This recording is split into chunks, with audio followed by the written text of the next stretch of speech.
mahali popote ulipo, ni muhimu kila mtu ajue upo. Usisubiri waambiwe upo, ama litokee tatizo ndo waseme hivi, nani anaweza kulifanya hili. Nikawapa neno moja, nikamwambia ninyi mtakapokuwa kwenye halmashauri, furukuteni, wapeni ulazima walio wakuu wenu kuwatafuta tena na kujua kuwa mpo. Sasa wataalamu wa maendeleo ya jamii, ninyi kupitia chama chenu, furukuteni kwenye halmashauri zenu na mahali mlipo, na nawaambia kwa uzoefu tu wa kawaida, tamko tu la kusema jamani sisi ni muhimu, kama hamfurukuti, na mwakani tutakuja tutasema haya haya kabisa. Mimi bahati nzuri napenda kusema ukweli. Furukuteni mahali mlipo.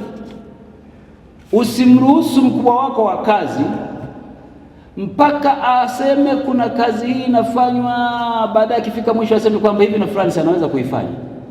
Ukifanya hivyo utakuwa umempa nafasi ya kukupuuza. Ni kweli mko kwenye muundo wa halmashauri, lakini kama mawakala wa maendeleo ya nchi yetu, kundi muhimu sana hili, wafanyeni wote walio chini yenu na walio juu yenu kujua kuwa taaluma yenu ni muhimu na ni muhimu kwenye kupanga maendeleo. Msikubali wala msiruhusu kwamba wakati wa kupanga maendeleo ninyi mwachwe nje ya ukumbi, na wakati wa kutekeleza mtafutwe sasa kwa ajili ya kuziba mapengo baada ya wengine kuona hawawezi kufanya hiyo kazi. Kwa mfano, utashangaa kukuta kwamba eti afisa maendeleo ya jamii yeye ndio mhamasishaji tu wa kwenda kuhamasisha wananchi kujenga madarasa, lakini wakati wa kupanga darasa lijengwe wapi, amewekwa nje ya ukumbi. Hiyo haikubaliki, na ni lazima ninyi muwe na wivu na taaluma yenu, mhakikishe mnakuwa kwenye drawing table. Serikali imefanya kazi kubwa, na nataka niwahakikishieni kwamba Dr. Samia Suluhu Hassan amefanya kazi kubwa ya kuipa heshima taaluma yenu.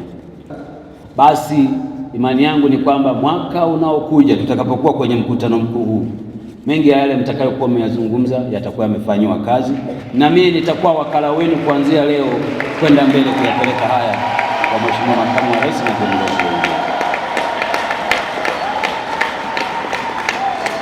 Nataka niwahakikishie kuwa serikali imeendelea kufanya jitihada mbalimbali kwa kuanzishwa kwa mpango wa taifa wa kuhamasisha na kusimamia maendeleo ngazi ya msingi, and the bottom up, kwa mwaka 2022-2023 mpaka 26.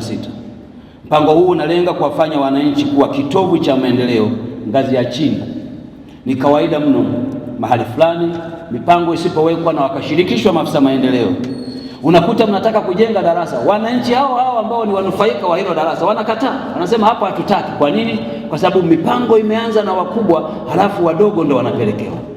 Mtu wa kuwasemea wananchi hii mipango tulionayo ni lazima ianzie chini ni ninyi, kundi hili mliloko hapa.